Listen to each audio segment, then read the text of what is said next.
નમસ્કાર વિદ્યાર્થી મિત્રો, કેમ છો બધા? મજામાં?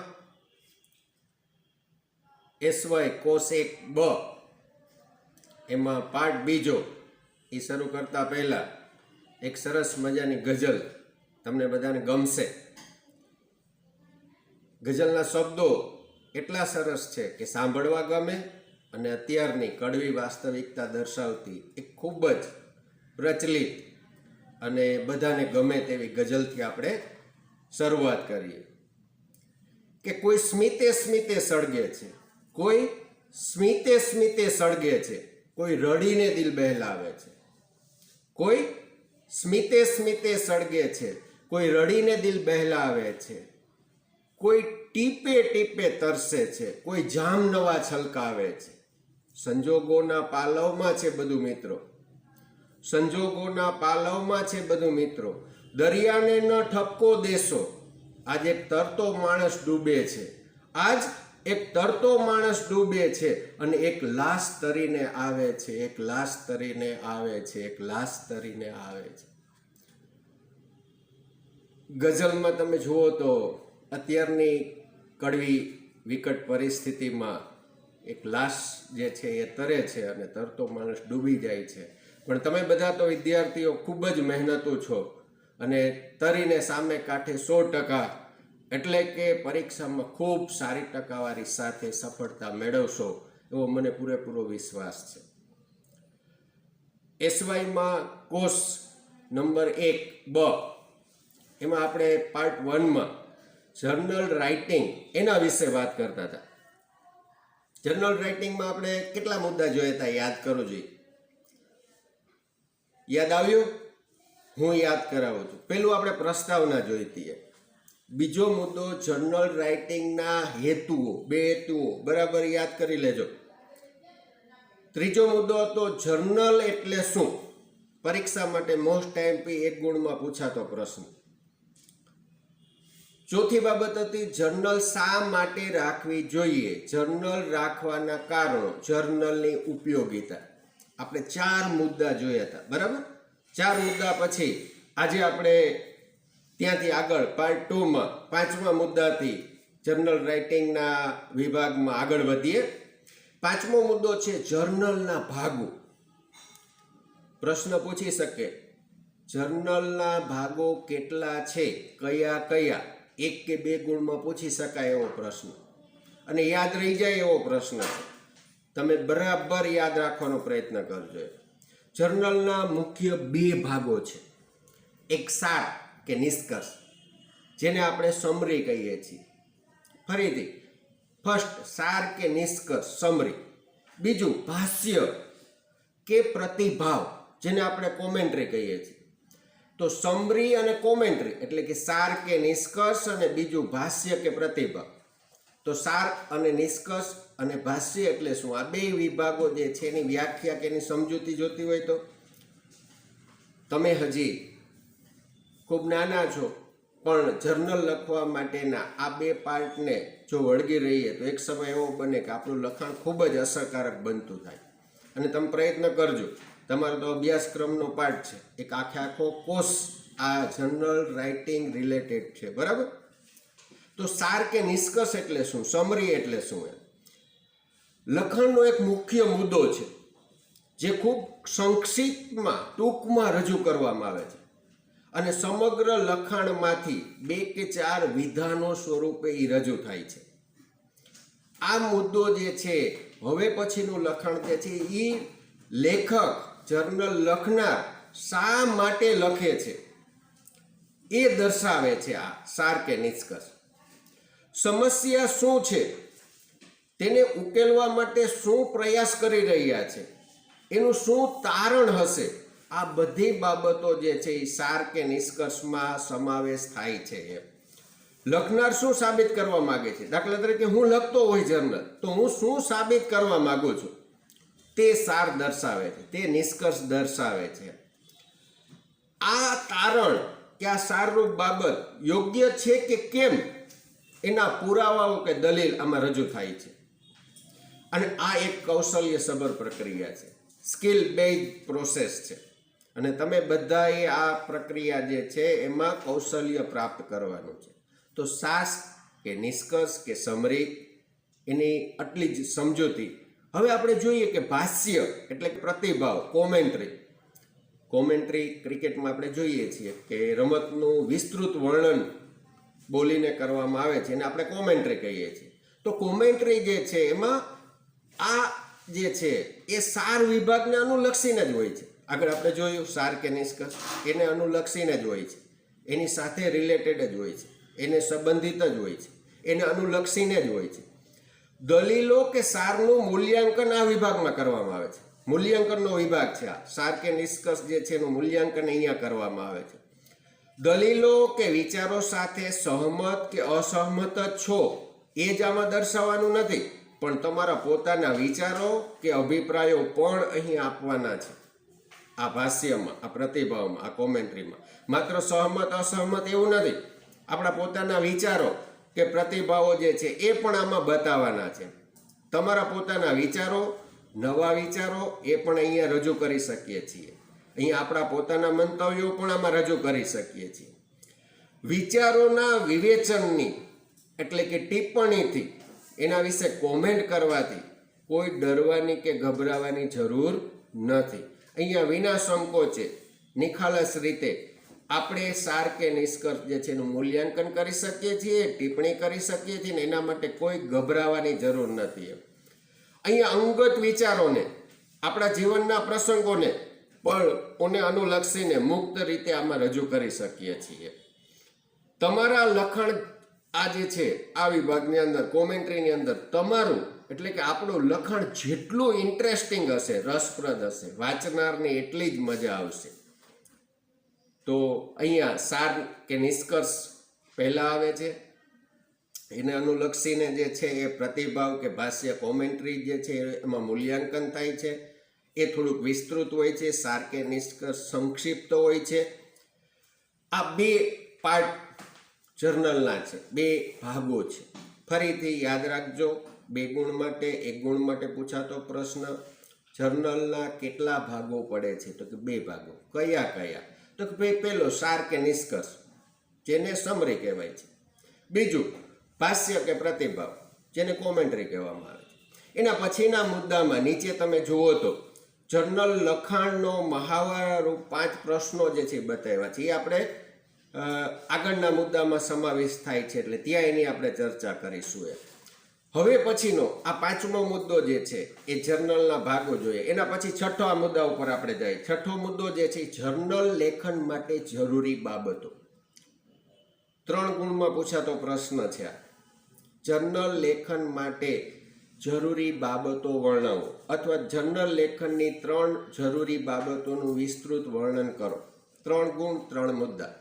તો જર્નલ લેખનના જરૂરી બાબતોમાં પહેલી બાબત જે છે ડિસ્ક્રિપ્શન એટલે કે વર્ણન. પેલું વર્ણન.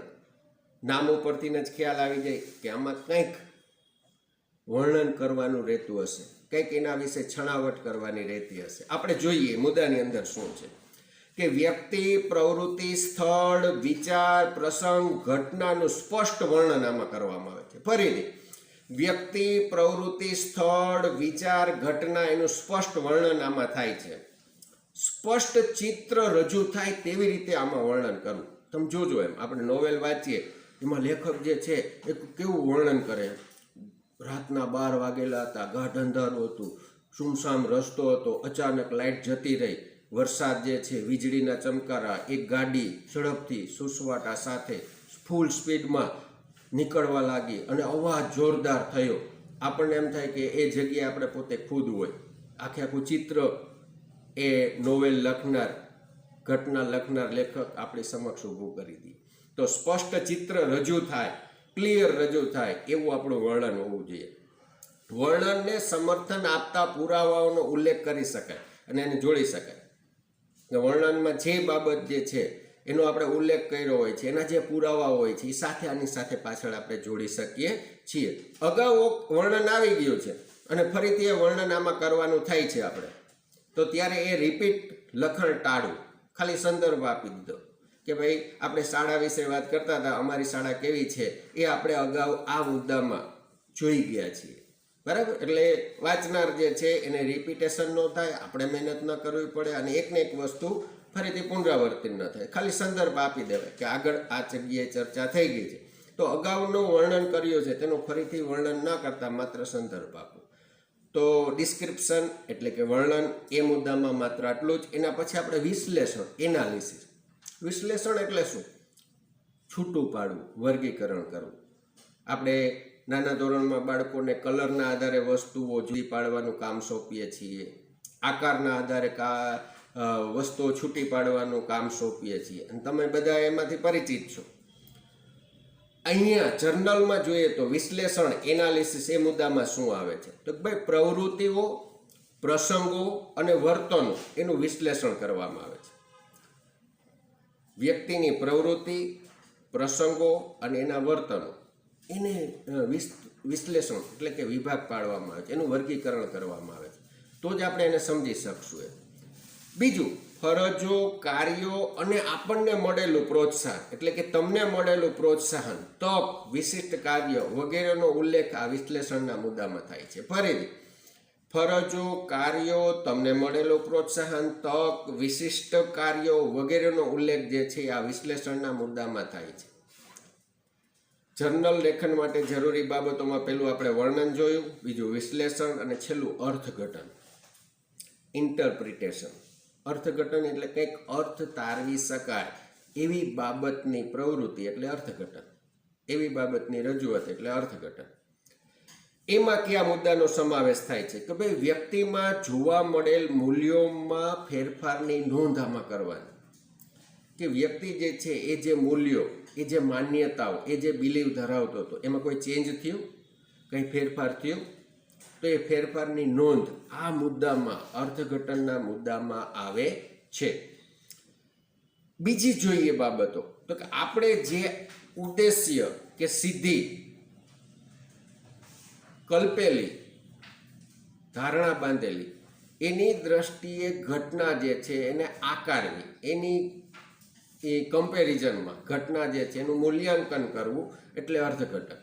તો બીજી રીતના જોઈએ તો ઉદ્દેશ્ય અને સિદ્ધિની દ્રષ્ટિએ અને ઘટનાને આકારવી.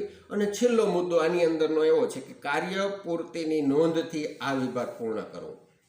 કે આ વર્ક જે છે, આ કાર્ય જે છે એની પૂર્ણાહુતિ કે પૂર્તિ એની નોંધ કરી અને આ ત્રીજો મુદ્દો અર્થઘટનનો પૂરો કરવો. તો જર્નલ લેખન માટેની જરૂરી 3 બાબતો, પહેલું વર્ણન, વિશ્લેષણ અને અર્થઘટન. બરાબર યાદ રાખજો, વર્ણન, વિશ્લેષણ અને અર્થઘટન. પરીક્ષામાં વારંવાર પૂછાય છે, તમે જોજો જૂના પેપર. આ બધા જે હું પ્રશ્નો આપું છું, જે સમજાવું છું, એ બરાબર યાદ રાખજો. તમને પીડીએફ ફાઇલ મૂકી દીધી છે, એના આધારે તમે જોઈ શકો છો કે ભાઈ અહીંયા આ મુદ્દાની અંદર આવું લખાણ આવે છે. હવે પછી એના પછી નેક્સ્ટ 1.7 જર્નલ લેખન માટે નમૂનારૂપ પ્રશ્નાવલી. જર્નલ લેખન માટે નમૂનારૂપ પ્રશ્નાવલી. એમાં 3 બાબતોનો ઉલ્લેખ છે. એક, જર્નલ લેખન માટેની પ્રશ્નાવલી, જે આપણે અગાઉ જોયા, મહાવરા માટેની પ્રશ્નાવલી, એ જ જર્નલ લેખન માટેની પ્રશ્નાવલી આપણે ગણી શકીએ. બીજું જે છે, જર્નલ લેખન જે છે એ કઈ રીતે મદદરૂપ બને છે, જર્નલ લેખન કઈ રીતે મદદરૂપ બને છે, એટલે કે અધ્યયન અધ્યાપનમાં કઈ રીતે મદદ. અને ત્રીજો મુદ્દો આ મુદ્દાની અંદર કે એક શિક્ષક તરીકે જર્નલ લેખન જે છે કઈ રીતના ઉપયોગી બને છે, સહાયરૂપ બને. આપણે પહેલી બાબત જોઈએ, જર્નલ લેખન માટેની નમૂનારૂપ પ્રશ્નાવલી. એમાં એક, શું તમને જર્નલ લેખન પસંદ છે? શું તમને જર્નલ લખવી પસંદ છે? બીજું, તમારા જીવનમાં બનેલ એક રમૂજ પસંદ કરો. તમારા જીવનમાં કોઈ એક રમૂજ પસંદ કરો. અહીંયા રમૂજ કીધું છે, દુઃખદ ઘટના પણ અહીંયા લખી શકાય છે.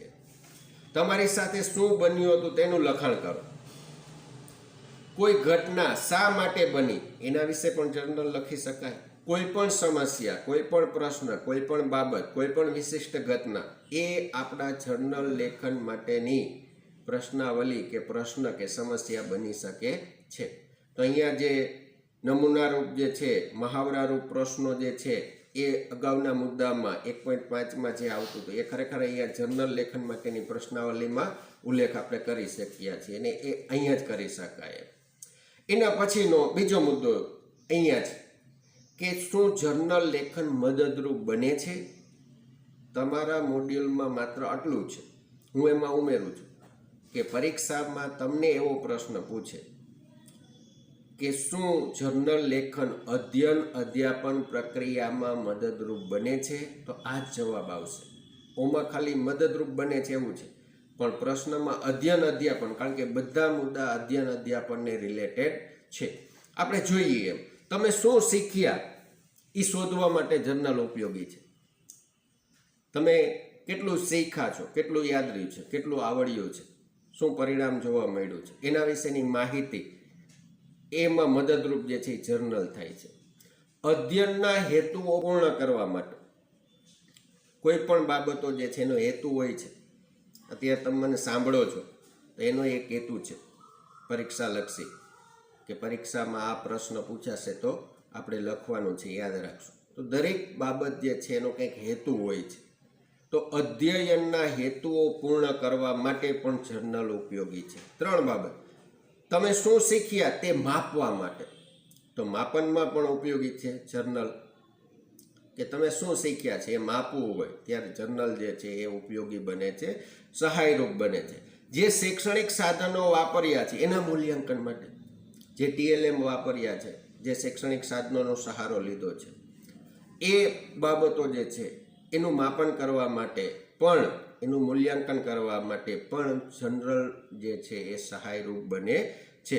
પછી શૈક્ષણિક પદ્ધતિ, જે મેથડનો ઉપયોગ કર્યો છે અધ્યાપનમાં, તો અધ્યયન અધ્યાપનમાં જે શૈક્ષણિક પદ્ધતિઓનો ઉપયોગ કર્યો છે એના મૂલ્યાંકન માટે પણ જર્નલ ખૂબ ઉપયોગી બને છે. અને આપણી પદ્ધતિ કેટલા અંશે સફળ રહી એ ચકાસવા માટે પણ જર્નલ ઉપયોગી બને છે. આપણે જે પ્રવૃત્તિ કરી, તમે જે પ્રવૃત્તિ કરી છે એ પ્રવૃત્તિઓના મૂલ્યાંકન માટે પણ જર્નલ ઉપયોગી છે. આપણે કઈ પ્રવૃત્તિ કરી હતી, એમાં કેટલા અંશે સફળ રહ્યા, એના મૂલ્યાંકન માટે પણ જર્નલ ઉપયોગી બને છે. શિક્ષક અને વિદ્યાર્થી બેયના મૂલ્યાંકન માટે ઉપયોગી બને છે. શિક્ષક અને વિદ્યાર્થી બે પક્ષે જર્નલ રાઇટિંગ કરવામાં આવતું હોય તો એ જર્નલ રાઇટિંગનું સાહિત્ય, એનું મટીરિયલ, એની બાબતો એ બંનેનું ઉપયોગી બને છે. બંને પોતાની જાતનું મૂલ્યાંકન કરી શકે છે. શિક્ષક તરીકે જોઈએ તો તમારા અધ્યાપનમાં કોઈ સમસ્યા શોધવા કે જાણવા માટે, વિદ્યાર્થી ભણતો હોય અથવા તો અધ્યાપક ભણાવતા હોય, તો અધ્યયન અધ્યાપનમાં ની પ્રક્રિયામાં કોઈ સમસ્યા હોય તો એ સમસ્યા જાણવા માટે કે શોધવા માટે પણ જર્નલ રાઇટિંગ ઉપયોગી છે. 9મી બાબત, એમ અધ્યયન અધ્યાપનની પ્રક્રિયામાં સમાધાન પ્રવૃત્તિના મૂલ્યાંકન માટે. સમાધાન પ્રવૃત્તિ એટલે કઈ રીતના કોઈ પ્રોબ્લેમ થયો છે તેનું સમાધાન કઈ રીતના, કઈ બાબતો, કઈ પ્રક્રિયાથી, કેવી રીતથી, એ રીતની મૂલ્યાંકન કરવા માટે પણ જર્નલ ઉપયોગી છે, સહાયરૂપ બને છે. અધ્યયન અધ્યાપનની પ્રક્રિયામાં નિર્ણય લેવાની આવડતના મૂલ્યાંકન માટે બહુ અગત્યનો મુદ્દો છે.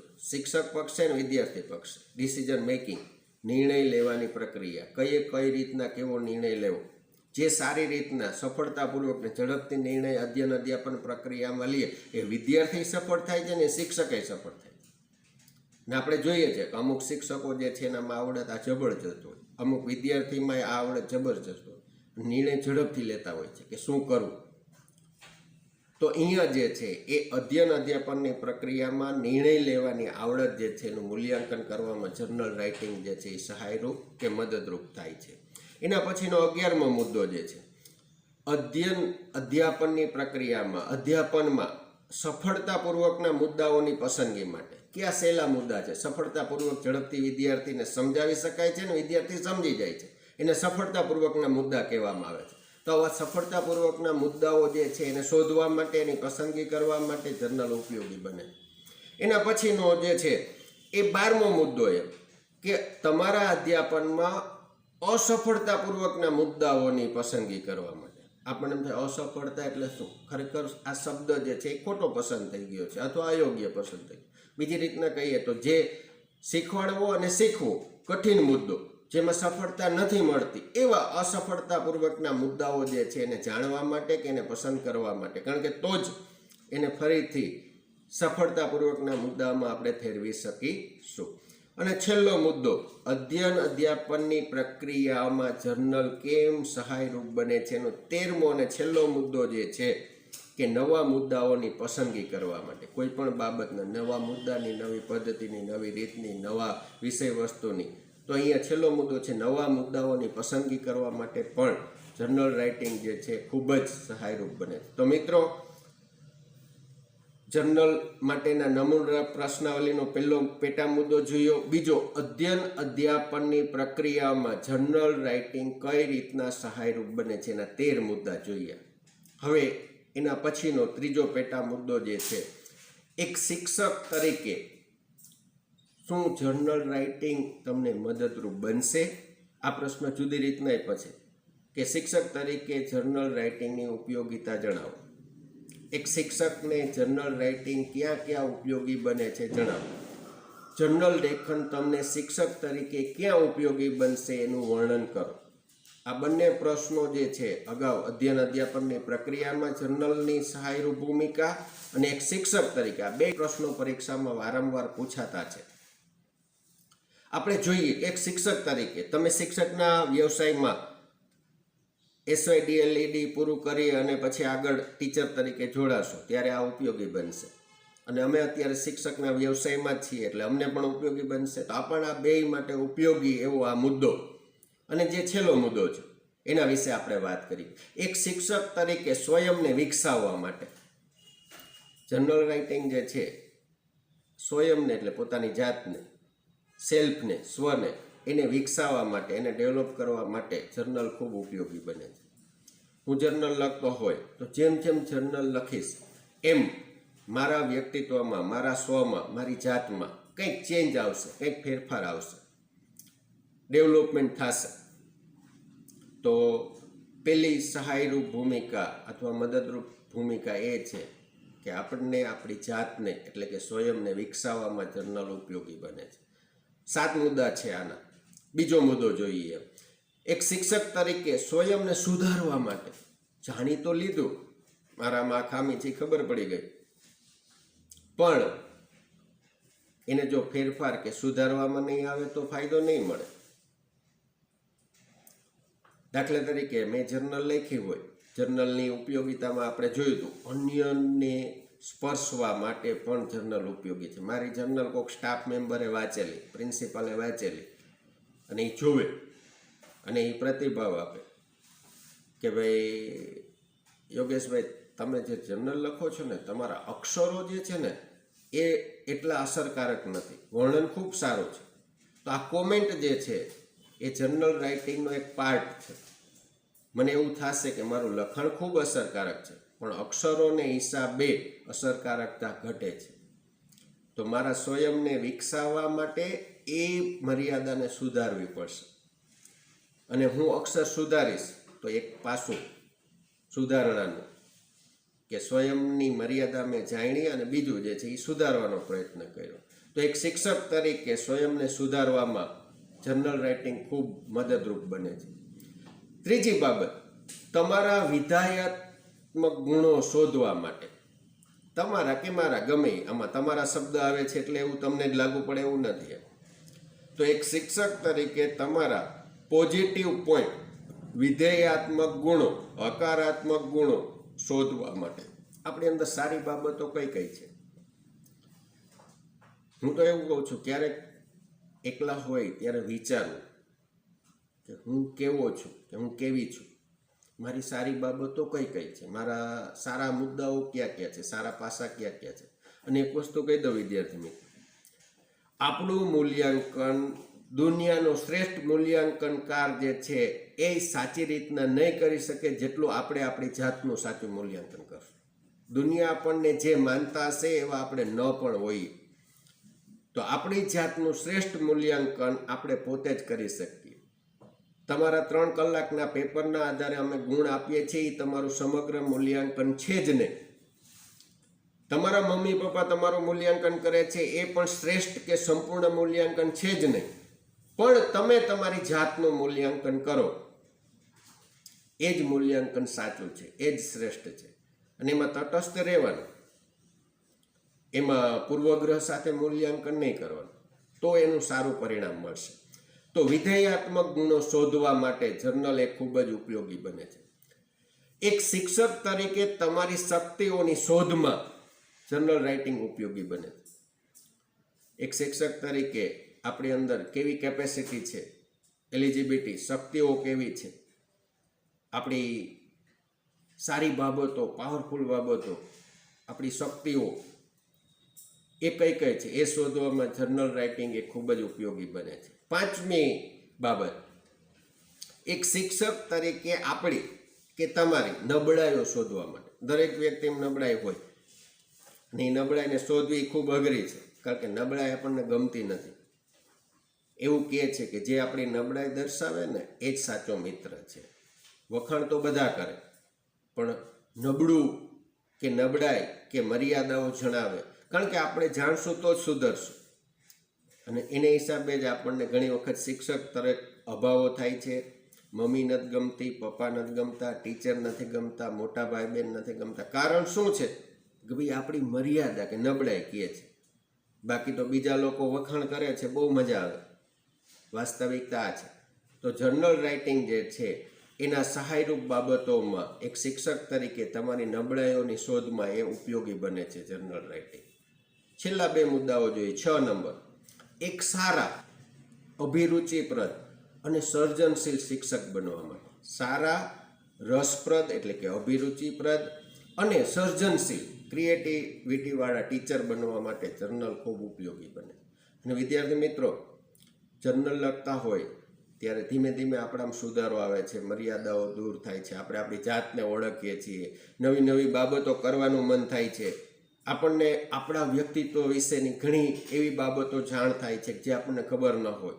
નબળાઈઓ જાણ થાય છે, નબળાઈ દૂર કરીએ છીએ. ધીમે ધીમે અપગ્રેડ, આ પહેલો મુદ્દો જોયો એમ કે સ્વયંને વિકસાવવા માટે જેમ જેમ વિકસતા જઈએ એમ આપણે એક સારા શિક્ષક બની શકીએ, રસપ્રદ શિક્ષક બની શકીએ. અને એક વસ્તુ ખાસ યાદ રાખજો વિદ્યાર્થી, રસપ્રદ શિક્ષક બનવા માટે જર્નલ ઉપયોગી બને છે. હું તો એમ કહું કે વિદ્યાર્થીને રસપ્રદ શિક્ષક જ ગમે છે. જે કંટાળો ઊભો કરે, જે બોરિંગ જે છે એ કરે, અથવા તો એક સરસ મજાની વાત યાદ આવે છે. એક શિક્ષક જે છે ને ભણાવતા હતા, વિદ્યાર્થીઓ બરાબર ભણતા હતા. એમાં એક વિદ્યાર્થી જે છે ને એ સૂઈ ગયો, તમારા જેવો જ હશે. એ સૂઈ ગયો ને તો શિક્ષકનું ધ્યાન એની ઉપર ગયું કે આ ત્રીજી બેન્ચે વચ્ચે બેઠો જ ને એ વિદ્યાર્થી સૂઈ ગયો. એટલે શિક્ષકે બાજુવાળાને કીધું, એ ત્રીજી બેન્ચે વચ્ચે બેઠો તો એની બાજુમાં બેઠેલા વિદ્યાર્થીને કીધું કે ઓય બરાબર સાંભળજો આ વાત, તો જ સમજાશે, નકર ઉપરથી વહી જશે.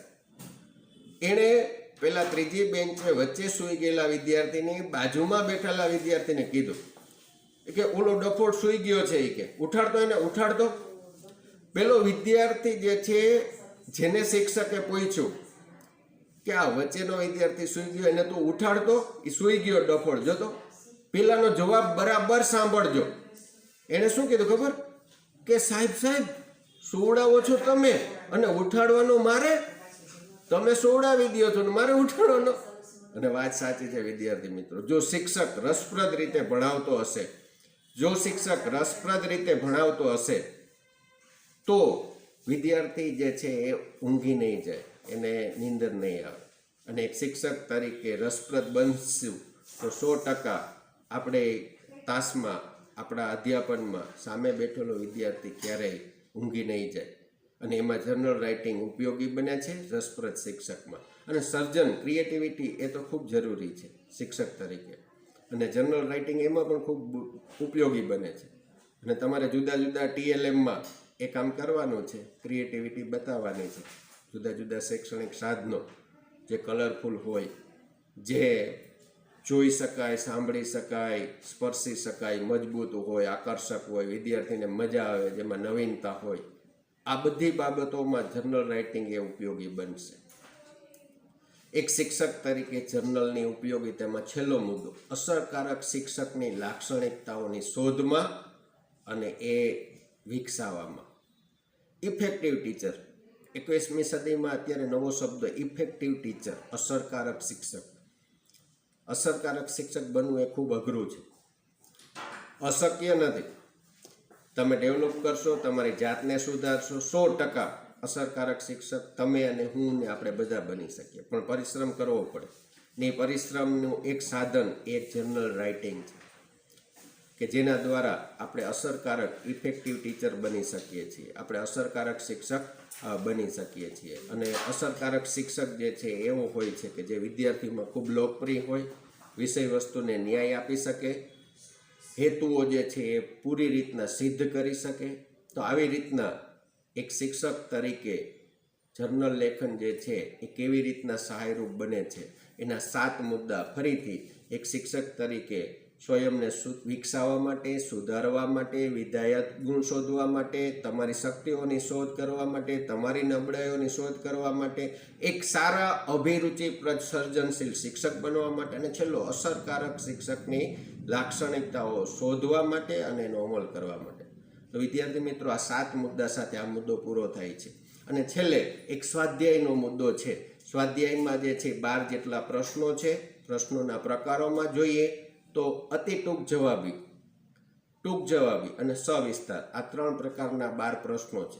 કોઈ પ્રશ્ન તમને ન સમજાય તો ગ્રુપમાં પૂછી લેજો, પર્સનલ પણ પૂછી શકો છો અને એ બાબત વિશે આપણે ત્યારે ચર્ચા કરીશું. અને આ એકમ ખૂબ જ સહેલો છે.